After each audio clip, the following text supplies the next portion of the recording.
الحمد للہ نحمده ونصلي ونسلم على رسوله الكريم اما بعد فاعوذ باللہ من الشیطان الرجیم بسم اللہ الرحمن الرحیم قل ان الموت الذي تفرون منه فإنه ملاقيكم ثم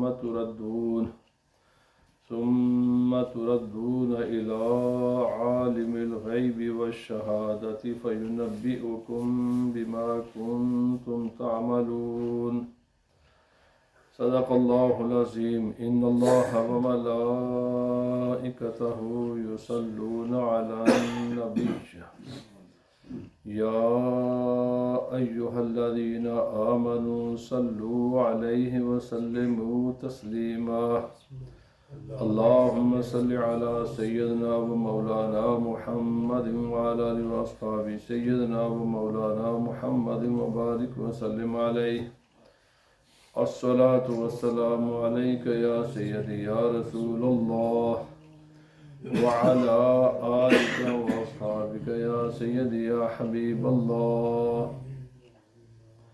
الصلاة والسلام عليك يا سيدي يا رسول الله وعلى آلك وأصحابك يا سيدي يا حبيب الله اللہ رب العزت جل جلالہ وعظم شانہ کی حمد و ثنا اور نبی اکرم رحمت مجسم شفیع معظم رسول ہر دو عالم صلی اللہ علیہ وسلم کے دربار در بار گوہربار میں ہادیہ درود و سلام عرض کرنے کے بعد معزز حضرات، گزشتہ جمعۃ المبارک کے موقع پر میں نے عرض کیا تھا کہ یہ جو آج کا جمعہ ہے، اس جمعے کے موقع پر امام ربانی قطب سمدانی حضور سیدنا غوث اعظم الحسنی والحسینی الجیلانی رضی اللہ تعالی عنہ کی سیرت طیبہ پر میں کچھ عرض کروں گا۔ حضرت علی شیر خدا رضی اللہ تعالی عنہ کا ایک مشہور فرمان ہے کہ ارادوں کے فسخ سے ہمیں معرفت خدا بندی حاصل ہوئی۔ یعنی انسان کا ایک پروگرام ہوتا ہے، ایک خدا کا پروگرام ہے۔ انسان کچھ پروگرام بناتا ہے، رب کے ہاں کچھ اور ہوتا ہے، اور ہوتا وہی ہے جو میرے رب کو منظور ہوتا ہے۔ انسان کا پروگرام، انسان کے جو بھی وہ کچھ کرتا ہے، سوچتا ہے، وہ تبھی تک اپنے ارادے، اپنے خیالات، اپنے پروگرام کو مکمل کر سکتا ہے جب تک وہ مشیت خدا بندی کے تحت رہتا ہے۔ اگر اللہ کے پاک کی مشیت اس کے خلاف ہو جائے تو وہ ہوگا جو میرے رب کی مشیت ہے، جو میرے رب کا فیصلہ ہے۔ بندے کا فیصلہ پھر راستے ہی میں رہ جاتا ہے۔ میں نے حالانکہ گزشتہ جمعہ میں یہ کیا، میں نے سیدنا غوث اعظم رضی اللہ تعالیٰ عنہ کی بات، لیکن وہ میرا خیال تھا، میرے رب کے ہاں اس کا کچھ دوسرا پروگرام تھا۔ آپ سب احباب کے علم میں ہے کہ میرے بیٹے مولانا محمد سعید کا وصال ہو گیا، اور اس وجہ سے میں نے کہا کہ آج اس ٹاپک پر بات کی جائے کہ بھائی اپنے پروگرام کو، اپنے مشیت کو، اپنے خیالات کو، سب کچھ کو ہمیشہ تابع رکھو اللہ رب العزت کی مشیت کے، اس کی قضاء و قدر کے تابع رکھو۔ جو اس کا فیصلہ وہ نافذ ہوتا ہے۔ لا معقب لحکمہ، اللہ پاک نے فرمایا جب اس کا حکم آ جاتا ہے تو اس کو کوئی توڑ نہیں سکتا. ہمارے حکموں، ہمارے پروگراموں، ہمارے ارادوں کو وہ توڑ دیتا ہے، لیکن کوئی کائنات میں اس کے ارادے کو نہیں کوئی توڑ سکتا. مشیت ایسے ہی تھی. یقین کیجئے کہ جب گزشتہ جمعہ المبارک کو میں نے یہ کہے تو اس وقت خواب و خیال تصور میں بھی نہیں تھا، نہ ہمارے، نہ خود ان کے، نہ ان کے کسی دوسرے پر. بالکل صحت مند، ٹھیک ٹھاک. لیکن جو میرے رب کا فیصلہ تھا نا. تو اس لیے آج خطاب تو ان کے برادر ڈاکٹر محمد فاروق صاحب کریں گے، جو کہ ان کے آنے سے پہلے میں نے بات شروع کر دی. بس میں اتنا یہ کر کے ختم کرتا ہوں کہ انسان کو ہمیشہ ہی اللہ رب العزت کے جو قضاء و قدر کے احکام ہیں ان کے تابع رکھنا چاہیے. بس جو اس کے فیصلے ہیں بندہ اس کے تابع رہے. کبھی بھی کوئی بھی مسئلہ اتنے پکے ارادے کے ساتھ نہ کرے کہ میں نے یہ کام کرنا ہے. اس کے ساتھ انشاءاللہ کہ اگر میرے رب کی مشیت ہوئی، اس نے چاہا تو یہ میں کروں گا، اگر اس کی مشیت نہ ہوئی میں نہیں کر سکوں گا. یہی تو ہے. ایسے ہی تو خدا کی معرفت حاصل ہوتی ہے. وہ کون ہے جو سارے پروگرام توڑ دیتا ہے؟ بظاہر دیکھیں، میں نے آپ سے جمعے سے وعدہ کیا تھا، میں حضور سے، کس نے توڑا ہے سارا پروگرام؟ رب نے توڑا ہے نا. اور جب وہ کسی پروگرام کو توڑتا ہے تو کوئی بھی اس پروگرام کو جوڑ نہیں سکتا، کوئی کچھ بھی نہیں کر سکتا اس کا. اللہ پاک فرمایا قل ان الموت الذی تفرون منہ فانہ ملاقیکم. میرے محبوب صلی اللہ علیہ وسلم آپ فرما دیں کہ جس موت سے تم بھاگتے ہو بھاگ نہیں سکو گے.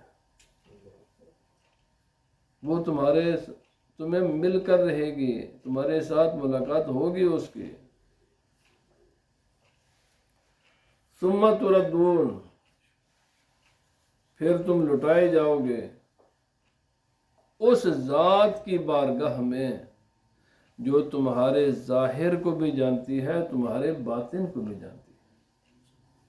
وہ اعمال جو تم خود جانتے ہو اور وہ اعمال جو مخلوق خدا کے سامنے ہیں وہ بھی جانتا ہے. اور ان اعمال کے پیچھے جو نیتیں ہیں، انہ علیم بذات الصدور، اور جو قلبی معاملات ہیں وہ بھی جانتا ہے. ثم ینبئکم، فرمایا تردون الی عالم الغیب والشہادہ. غیب کا ذکر پہلے کیا ہے، شہادہ کا ذکر بعد میں فرمایا. پوشیدہ چیزوں کو بھی وہ جانتا ہے، پوشیدہ پروگراموں کو بھی وہ جانتا ہے، نیتوں کو بھی وہ جانتا ہے، دل میں چھپے ہوئے ارادوں کو بھی وہ جانتا ہے، ظاہر کو بھی جانتا ہے. فرمایا پھر وہ بتائیں. یہ ایسا بھی نہیں کہ صرف جانتا ہے، یہ بھی نہیں کہ بس جان لیا. ہزاروں باتیں ہم جانتے ہیں، بھول جاتے ہیں. وہ بھولنے والا بھی نہیں ہے اور یہ چیزیں مٹنے والی بھی نہیں ہے، مٹنے والی بھی نہیں ہے. پھر وہ تمہیں بتائے گا کہ کیا دنیا میں کر کے آئے ہو. وہ ساری چیزیں محفوظ ہیں. اس لیے میں اپنے لیے بھی کہتا ہوں، آپ سب احباب سے بھی کہتا ہوں، سب سے پہلے تو یہ بات میرا اپنے لیے ہے، اس کے بعد کسی دوسرے کے لیے ہے، کہ ہم اللہ تعالیٰ سے دعا کریں کہ اللہ تعالیٰ ہمارے ظاہر کو بھی پاکیزہ بنا دے اور ہمارے باطن کو بھی اللہ تعالیٰ پاکیزہ فرما دے. اور جب قیامت کے روز اللہ رب العزت کے بارگاہ میں حاضر ہوں تو ہمیں کوئی شرمندگی نہ اٹھانے پڑے. اللہ اس شرمندگی سے ہمیں بچا لے، اللہ اس شرمندگی سے ہمیں بچا لے، اور جانے والے کو اللہ تعالیٰ کروٹ جنت عطا فرمائے.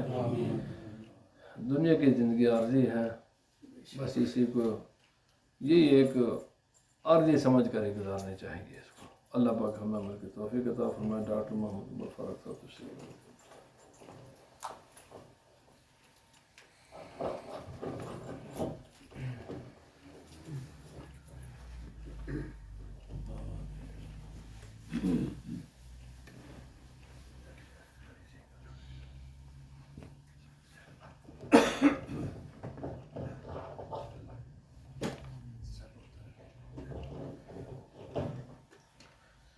بسم الله الرحمن الرحيم الحمد لله رب العالمين الملك الحق المبين والصلاة والسلام الأتمان الأكملان على سيد الأولين والآخرين سيدنا محمد صادق الوعد الأمين وعلى آله الطيبين الطاهرين وأصحابه نجوم الهدى الغر الميامين والتابعين لهم بإحسان إلى يوم الدين.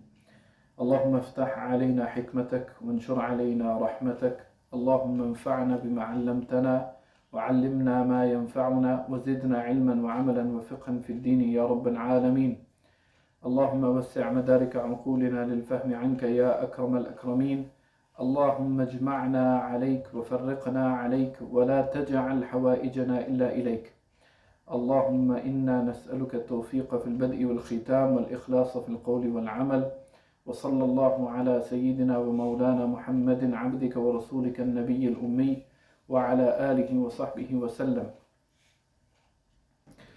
Allah subhanahu wa ta'ala says in the Quran, فَاذْكُرُونِي أَذْكُرْكُمْ وَاشْكُرُوا لِي وَلَا تَكْفُرُونَ. Remember me and I will remember you, and give thanks and do not be amongst those people who deny.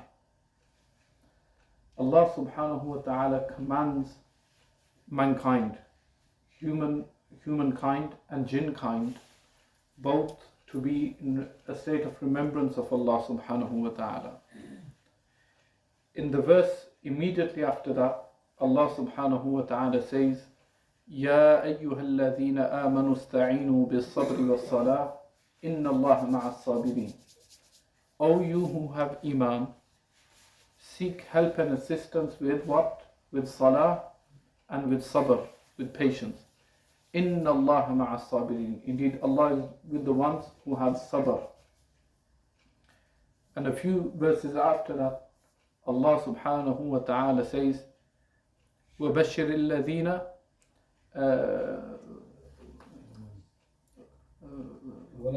وَلَنَبْلُوَنَّكُمْ بِشَيْءٍ مِّنَ الْخَوْفِ وَالْجُوعِ وَنَقْصٍ مِّنَ الْأَمْوَالِ وَالْأَنفُسِ وَالثَّمَرَاتِ وَبَشِّرِ الصَّابِرِينَ. And we will test you with what? بِشَيْءٍ مِّنَ الْخَوْفِ.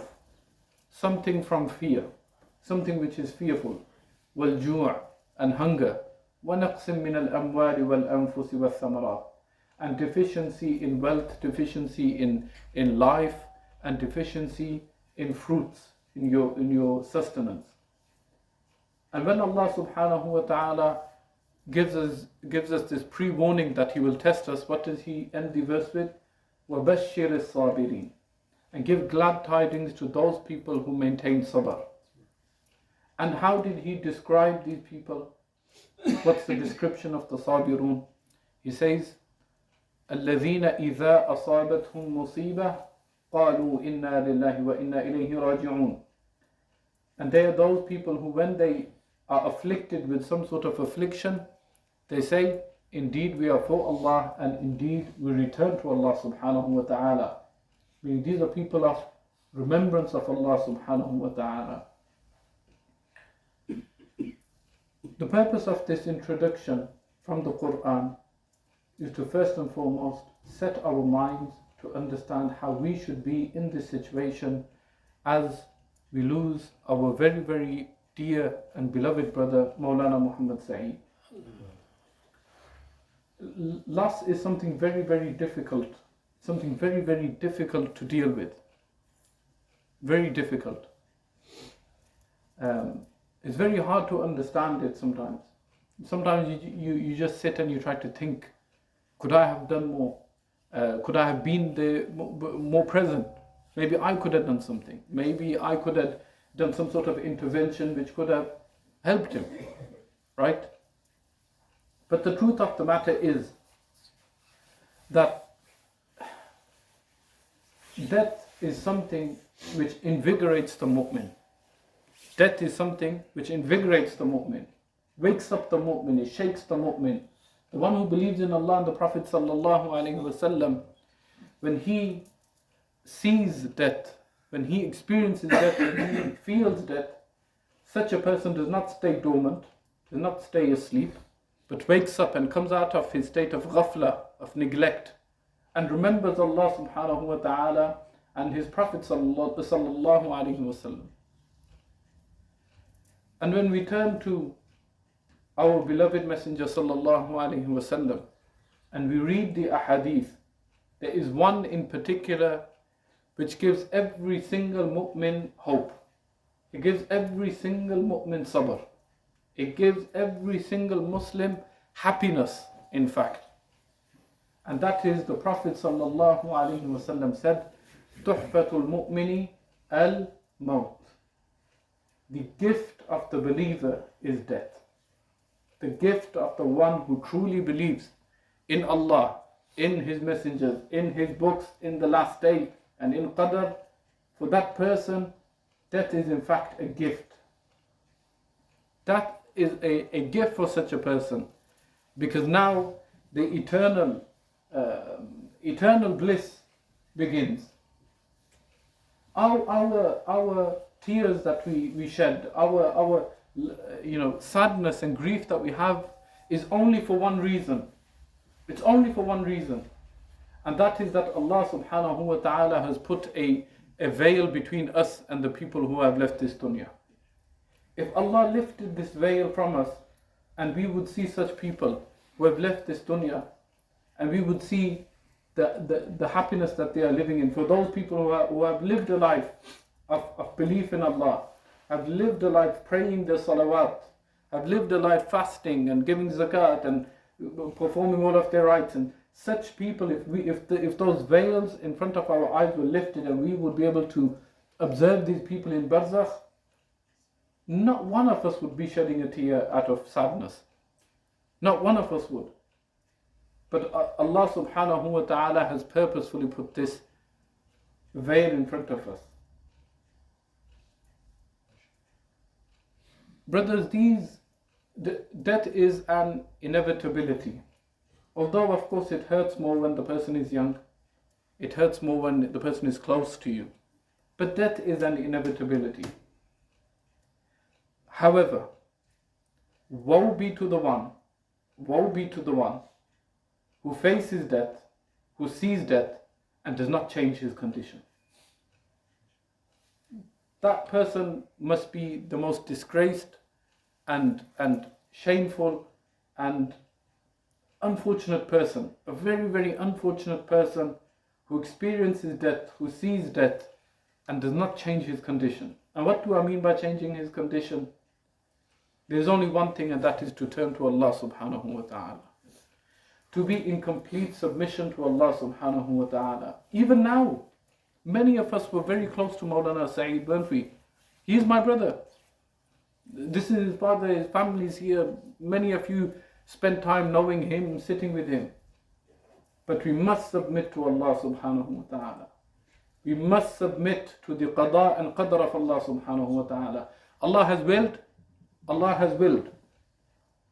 And as He has willed to take His life, Ya Allah, we are content. We submit to you, Ya Allah. We are content with your will. Bihamdillah, today I can say that my brother has left this dunya and I am content with the will of Allah subhanahu wa ta'ala. I do not raise even one concern in the court of Allah subhanahu wa ta'ala. Ya Allah, you willed for this and we are content with your will. We are completely content, Ya Allah. Alhamdulillah, Allahumma laka alhamd. Allahumma laka alhamd. Moreover,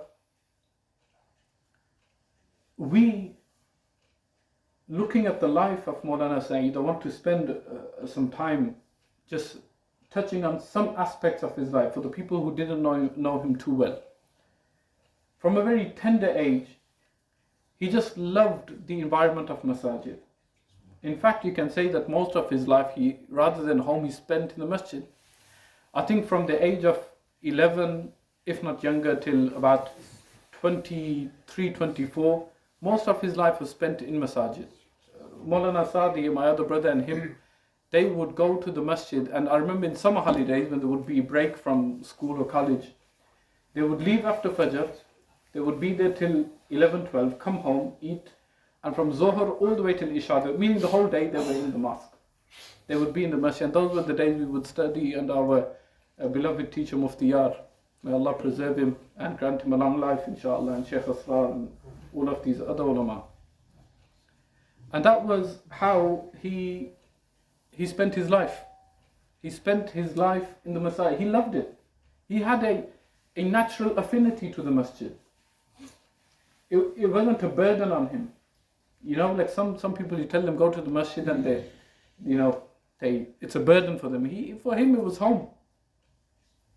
And not only that, but he had other special qualities. And the reason why I'm mentioning these qualities is because the Prophet ﷺ commanded us that when someone dies, mention their good qualities amongst people.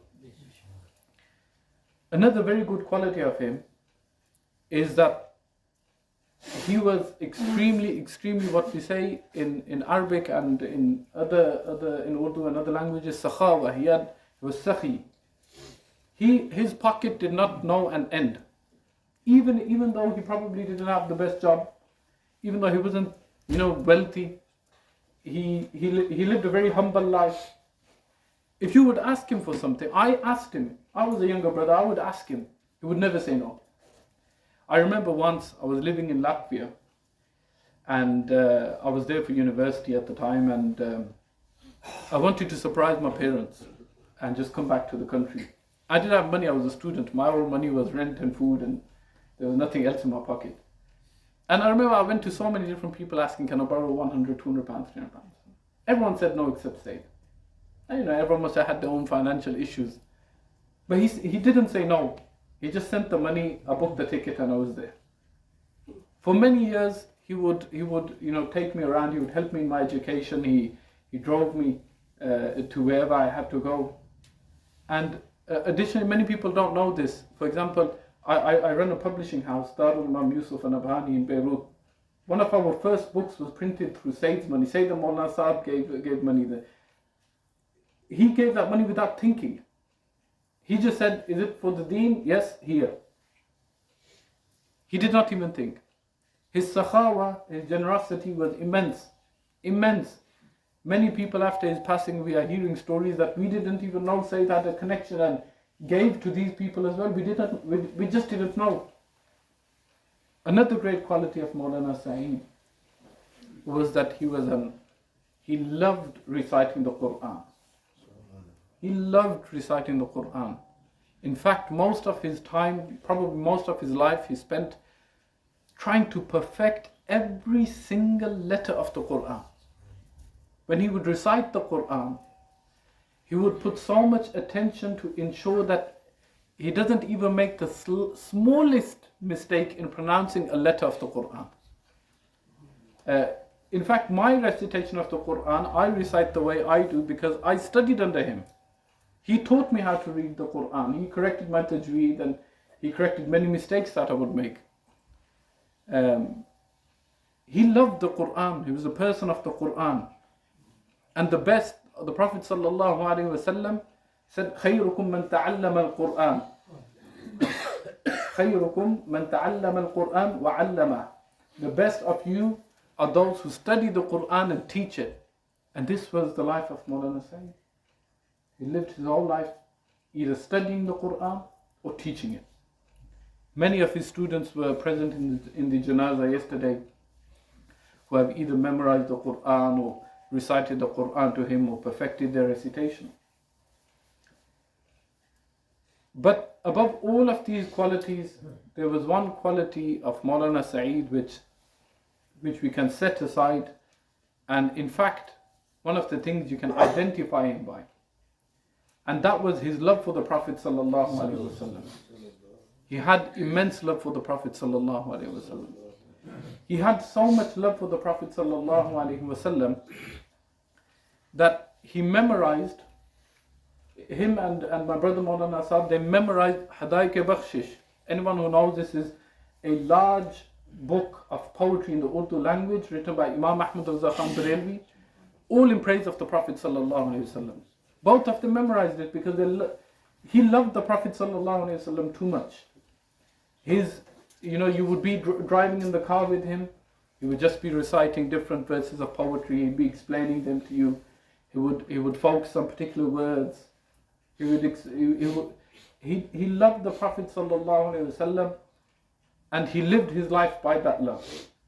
He genuinely lived his life by that love.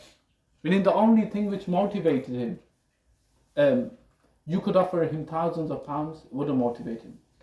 But if you mention that this thing is for the love of the Prophet ﷺ, he would do it without blinking. It would be done. This is for the love of the Prophet ﷺ. Khalas, done. Everything is finished. He lived his life in love for the Prophet ﷺ, and that love for the Prophet ﷺ made him love other people who loved the Prophet ﷺ. So he would take every single opportunity to meet the great salihun, the ulama and the awliya. I remember in 2016, October 2016, I told him that a Sheikh Naji Barhush al-Rifa'i was visiting the madrasa of one of my teachers in Istanbul. He was visiting, he's a sheikh who lives in a very, very, very remote village of Syria. Very remote, it's virtually impossible to get to his village. And I told him, Sheikh Naji is visiting Istanbul, he's going to be at the Zawiyah of Sayyid Ibrahim al-Ahsa'i. And I remember he immediately booked a ticket, went to Turkey just to meet Sheikh Naji Barhush. The whole world goes to Istanbul to take pictures, to visit all these sites, to go do their tourism. He did not go for any reason except to meet Sheikh Naji Barhush. He loved the ulama. He would, when he was living in Syria, in Damascus, one of his friends who was living with him told me yesterday night that I would become lazy sometimes. He said, my friend, the mutual friend said, I would sometimes become lazy and I would not attend the Majlis al-Zikr on Friday at the Nouriya Masjid in Damascus. But I would never ever see Sa'id miss it. Maulana Sa'id would be there every single week on the Friday to visit Sheikh Shukri Luhafi, one of the Abdal of Syria, and also a great, great wali of Allah. And he would always be there. And one of the things that even Sheikh Asrar mentioned a few nights ago, and because I was actively involved in this, and I can disclose this information, Maulana Sa'id never ever broke his loyalty with the ulama who taught him. Never ever. So after Sheikh Shukri Luhafi passed away from this dunya, Maulana Sa'id continued to pay money to his widowed daughter. He had one daughter who was a widow for many years. I know this because I would do the money transfers for him. He would give me the money and I would transfer the money for him. He would give money to the widowed daughter of a Sheikh Shukri Luhafi for many years. And I'm telling you, his financial situation wasn't good at the time. He wasn't wealthy, but he never ever stopped giving sadaqah. When he visited the grandson of Sheikh Shukri Luhafi, Sidi Haydar Abu Dawood, he gave him, Sidi Haydar told me this a few years later when I visited him. He said he pulled out £1,000 and gave it to me. And I said, I don't need £1,000. He said, no, you are the grandson of my teacher, here you go. There's no discussion. This was the love and reverence he had. Whenever his